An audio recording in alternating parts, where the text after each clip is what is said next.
আসসালামু আলাইকুম। আমার পাশে যে ব্যক্তিটি কথা বলতেছে, এর কথাগুলো শুনে আমি বিহ্বল হয়ে গেলাম। আমি আশ্চর্যান্বিত হলাম। আই এম ফুললি ওয়ান্ডার যে এই ব্যক্তি কি বলছেন।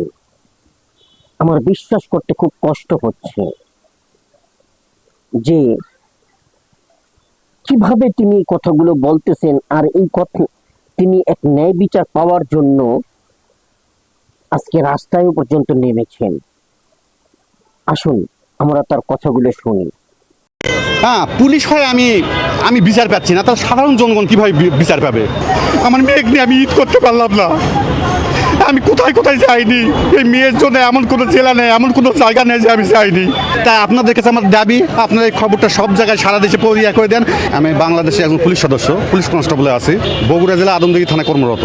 তো আমার মেয়ে পহেলা মেয়ে অপহরণ হয় আদমদিঘি থেকে। তো এই বিষয়ে আমি যে থানায় চাকরি করি, ওই থানায় ওসির কাছে গেলাম মামলা করতে। ওসি আমার কাছে মামলা নেই না, উনি এক কথায় সরাসরি আমার কাছে ঘুষ দাবি করে, তাহলে আমার মেয়েকে তাড়াতাড়ি সে উদ্ধার করে দেবে। আমি বললাম, স্যার আমি 22 বছর সার্ভিস, আমি চাকরি করি, আমি পুলিশের লোক, আমি আমার কাছে আপনি টাকা কীভাবে দাবি করেন? তখন আমি ডিআইজি স্যারের কাছে ফোন করলাম যে আমার মেয়ে অপহরণ হয়েছে স্যার, থানায় কোনো মামলা নেই না, ওসি কিচ্ছু করেন না স্যার, জিডি নেই না, আমি কী করবো? তো ওসিকে ফোনটা দেবো, আমি কথা বলতেছি। তখন ডিআইজি স্যার ওসির সঙ্গে কথা বললো, তখন ওসি বাধ্য হয়ে একটা জিডি করলো। সেই জিডিটা আবার অনেক নর্মাল। আমার মেয়ে হারে গেছে, আমি কীভাবে অবস্থা আছে জানেন তো, অপারেটর দিয়ে একটা নর্মাল জিডি করলো, গেল। তো আমি তারপর জিডি করার পর ওসি স্যারকে বলি, স্যার আপনি তো আসামি ধরার ব্যবস্থা করতেছেন না, আমার মেয়েকে করতেছেন না, তাড়াতাড়ি জান স্যার, আসামি ধরলে তো আমার মেয়ে পাবো স্যার। তুমি আমাকে বেশি বোঝো, আমাকে ধমক দিয়ে বলো তুমি বেশি বোঝো, মেয়েকে কিভাবে উদ্ধার করতে হবে না আমি করবো, তুমি তোমার মতো কাজ করে যাও, আমি মেয়েকে উদ্ধার করবো। এবার ধমক দিয়ে আমাকে তাড়িয়ে দিল। আচ্ছা আমি গেলাম, যাওয়ার পর এই বিকালের দিকেই ফোন আসলো পাঁচবি থানার ওসি জয়পুরহাট জেলার। উনি আমাকে ফোন করে বললো, ভাই আপনার মেয়ে উদ্ধার হয়েছে, আপনি তাড়াতাড়ি চলে আসেন, মেয়ে পাঁচবি থানা থেকে নিয়ে যান। তখন এই মামলার আমি এবং পুলিশ কনস্টেবল মনে করেন যে যারা আছে এদেরকে নিয়ে আমরা মেয়েকে উদ্ধারের জন্য পাঁচবি থানায় গেলাম। তখন পাঁচবি থানার ওসি, তারপর নাজমুল চেয়ারম্যান এবং আসামিরা আমাকে, ওসির পক্ষে কিন্তু এগুলো কথা হচ্ছে বৈঠক, আমাকে বলে অপহরণ বিষয়ে কোনো মামলা করতে পারবো না, না দাবি নামায় সই করেন, আমরা মেয়ে আমাদের হেফাজতে আছে। ওসি নাজমুল বলে আমরা মেয়েকে নিয়ে এসে দিচ্ছি আপনার। আমি যখন না দাবি নামায় সই করিনি, আমি তো মামলা করেই ফেলছি অলরেডি, আর জিডি করছি, মামলা তো করবোই, মেয়ে অপহরণ আমি করবো না ভাই, আমি আমার করবো না। তখন আমি যখন অস্বীকৃতি জানাই, তখন ওসির রুম থেকে চেয়ারম্যান আসামিদেরকে নিয়ে পালিয়ে চলে গেল। কোন সমাজে আমরা বসবাস করি, আসলে বলবো কোন দেশে আমরা বসবাস করি, এটা তো আসলেই মগের মূল্য হয়ে গেছে। প্রশাসনের কাছে প্রশাসনের মানুষ নিরাপদ নয়, তাহলে আমরা সাধারণ জনগণ কোথায়? আমাদের অবস্থানটা কোথায়? আমরা কি করি এই দেশে নিরাপদ, একটু বলতে পারেন? আমার তো মাথায় ধরে না।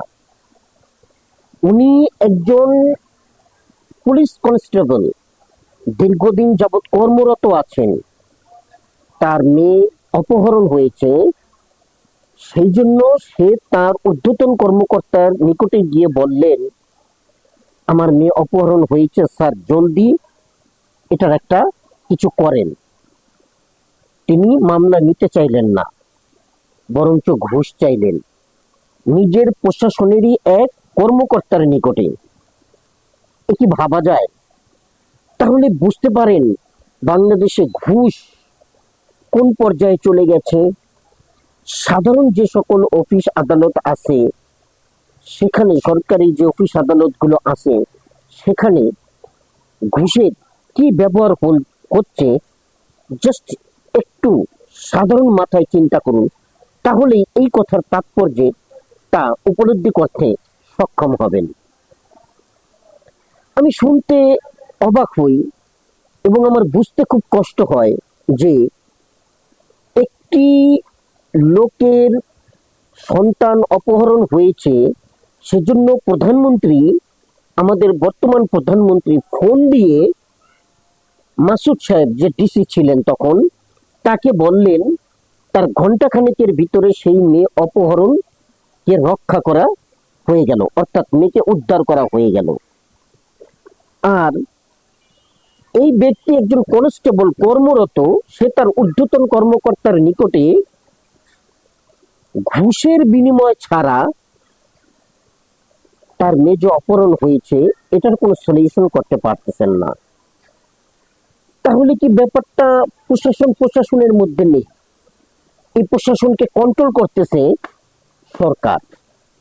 সরকার যখন যেটা বলতেছে বা সরকার যখন যেটা চাইতেছে ঠিক তাই হচ্ছে। তার কথা ছাড়া কোনো কেস নেওয়া হয় না। সরকারের কথা ছাড়া, বলতে পারেন যে বর্তমান সরকারের যে স্বরাষ্ট্রমন্ত্রী আছে তার কথা ছাড়া কোনো কেস নেওয়া হচ্ছে না বা কোনো কেস দেওয়া যাচ্ছে না। তার জ্বলন্ত উদাহরণ কিছুদিন আগে আমরা নাসিরুদ্দিন পাটোয়ারির ব্যাপারেও পেলাম, যেটা ঝিনাইদহে হয়েছে। সে মামলা করতে গিয়ে তার মামলা পুলিশে নেয়নি, এমন ঘটনাও আমরা দেখেছি।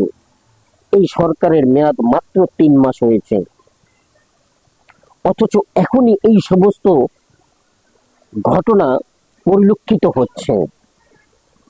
সামনে তো আরো বহুদিন পড়ে আছে। আমরা কি সাধারণ জনগণ এর মাঝে টিকে থাকতে পারবো, নাকি বিলীন হয়ে যাব? দেশের প্রশাসন কি এমনি ভাবেই চলবে? এই প্রশাসনকে ঠিক করার মতন এমন একজন ব্যক্তি কি এই দেশে আসবে না? এমন কোন সরকার কি এই দেশে কখনো আমরা দেখব না যে সত্যিকার অর্থে ন্যায় বিচার করে, সত্যিকার অর্থে মানুষ নির্বিঘ্নে পুলিশে গিয়ে বা থানায় গিয়ে সে তার জিডি করতে পারে,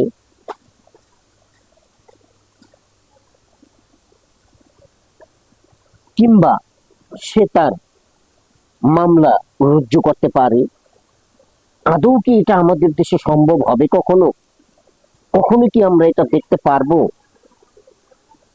আমার খুবই অবাক লাগছে এই দেশের পরিণতি ভেবে। আমরা বলি মধ্যযুগীয় কায়দায় বিচার করা যাবে না, অথচ মধ্যযুগীয় চেয়েও আরো বেশি হীন বর্বরতা আমাদের দেশে হচ্ছে। পাথর চাপা দিয়ে মানুষকে হত্যা করা হচ্ছে।